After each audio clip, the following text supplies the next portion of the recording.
Iran और Israel के बीच 12 दिन तक चला भारी संघर्ष 24 जून की सुबह सीजफायर के साथ खत्म हुआ। इसके बाद ईरान समेत उसके समर्थक देशों लेबनान और यमन में जश्न शुरू हो गया। जनता इसे ईरान की बहुत बड़ी जीत मान रही है, जिसने इसराइल पर बड़े हमले किए और मिडिल ईस्ट में मौजूद अमेरिकी एयरबेस तक को नहीं छोड़ा। ईरान के अलग अलग शहरों में लोग सीज फायर के बाद से ही सड़कों पर हैं और इसराइल और अमेरिका के खिलाफ नारेबाजी कर ईरान की जीत की खुशियां मना रहे हैं। ईरान की सरकारी न्यूज एजेंसी इरना ने भी इन प्रदर्शनों के वीडियो सोशल मीडिया पर साझा किए हैं। उधर लेबनान की राजधानी बेरूत में एक पोस्टर लगाया गया जो दुनिया भर में सोशल मीडिया के जरिए वायरल हो गया। पोस्टर में इमाम खामनेई के सामने अमेरिकी प्रेसिडेंट ट्रंप को घुटनों पर बैठे हुए दिखाया गया है। बताया जा रहा है कि लेबनान की राजधानी बेरूत के दक्षिणी इलाके दहिये में ईरान की जीत का जश्न मनाया जा रहा है। वहां की सड़कों पर ऐसे बैनर लगे हैं जिनमें लिखा है कि ईरान ने जंग में इसराइल को हरा दिया। लेबनान का ये इलाका हिजबुल्लाह का मजबूत गढ़ माना जाता है और यहाँ लोग ईरान का खुलकर समर्थन करते हैं। गौरतलब है कि साउथ लेबनान में अब भी ईरान हिमायती हिजबुल्लाह तंजीम का पूरा कंट्रोल है। हिजबुल्लाह के साथ भी 2 माह की जंग के बाद इसराइल को पीछे हटना पड़ा था और सीज फायर किया था। Aim right, achieve big. At KR Mangalam University, we provide you the platform to turn your dreams into reality. At KR Mangalam University. इसी तरह यमन की राजधानी सना में ईरान की जीत का जश्न लाखों लोगों ने एक साथ मनाया। अंसारुल्लाह के कंट्रोल वाले यमन में लोगों ने ईरान और फिलिस्तीन के झंडे के साथ प्रदर्शन किया। यमन में ईरान की जीत का जश्न जोर शोर से मनाया जा रहा है। आपको बता दें कि यमन की अंसारुल्लाह या हूती सरकार ईरान हिमायती मानी जाती है और यमन के हूती ईरानी प्रतिरोध की धुरी या मुकावमत का अहम हिस्सा हैं।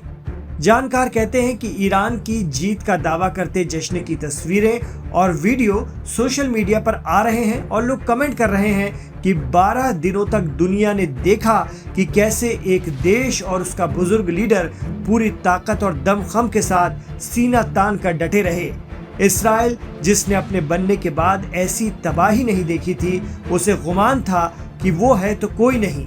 इन 12 दिनों में वो परसेप्शन भी तोड़ डाला इमाम सैयद आयतुल्लाह अली खामेनेई ने। इसराइल का कहना है कि इस जंग में ईरान ने 550 से ज्यादा बैलिस्टिक मिसाइलें दागी। वो दावा कर रहा है कि 31 मिसाइलें आबादी वाली इलाकों में गिरी और 1000 ड्रोन भी ईरान ने भेजे थे। इसके अलावा मिसाइलों और उन्हें रोकने वाले इंटरसेप्टर से निकले टुकड़ों ने भी कई जगह नुकसान पहुंचाया। अब सोशल मीडिया से लेकर मुस्लिम दुनिया में चर्चा का बाजार गर्म है कि आयतुल्लाह अली खामेनेई सिर्फ ईरान के लिए नहीं बल्कि पूरी मुस्लिम दुनिया के निर्विवाद लीडर बन के उभरे हैं। लोग सोशल मीडिया पर चर्चा कर रहे हैं कि जहां एक तरफ तुर्की जैसा नेटो और सऊदी जैसे अमीर सैन्य ताकत से मजबूत मुल्क खामोश रहे, पाकिस्तान जैसे न्यूक्लियर पावर ईरान को पीठ में पीछे से छुरा घोंप रहे थे, कतर, बहरीन, इराक और कुवैत अपने बेस अमेरिका को दे रहे थे और तमाशा देख रहे थे, वहीं एक आयतुल्लाह अली खामेनेई डटे रहे। अब हर जगह बातें शुरू हो गई हैं कि मुस्लिम दुनिया की नुमाइंदगी अगर कोई कर सकता है तो वो ईरान है और लीडर हैं आयतुल्लाह खामेनेई। क़िबला अव्वल को अगर कोई आज़ाद करा सकता है तो वो सिर्फ ईरान है।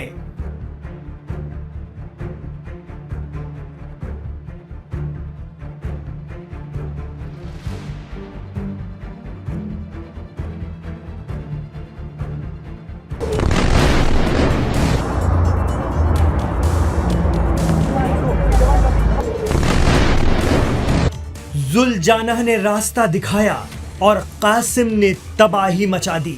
जी हां, ईरान इसराइल जंग में ईरान की तरफ से ऐसी मिसाइल टेक्नोलॉजी इस्तेमाल की गई जिसने इसराइल में भारी तबाही मचाई।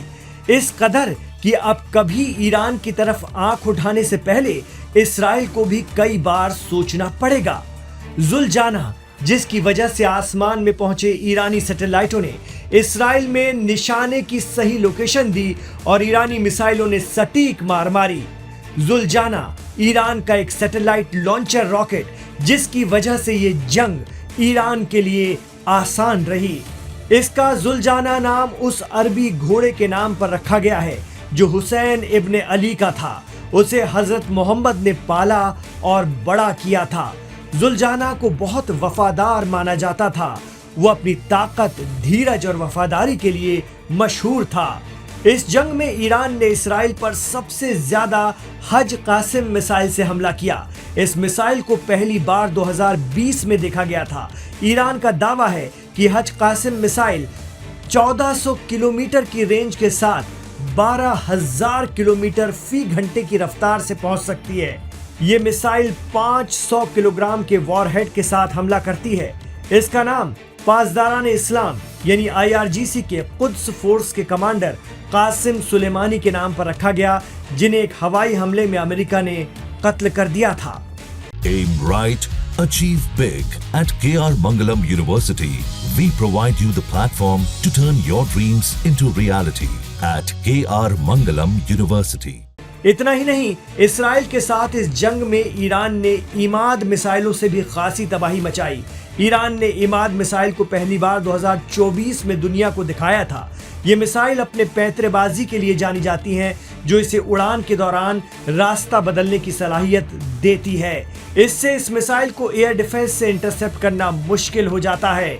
इसकी रेंज 1700 किलोमीटर है और 750 किलो का वॉरहेड लेकर ये चलती है। इसके अलावा ईरानी मिसाइल सिज्जील के चर्चे तो पूरी दुनिया में हुए, लेकिन मिसाइल का नाम सिज्जील रखने के पीछे ईरान की सोच, जिसे समझने के लिए हमें तकरीबन 1500 साल पीछे जाना पड़ेगा।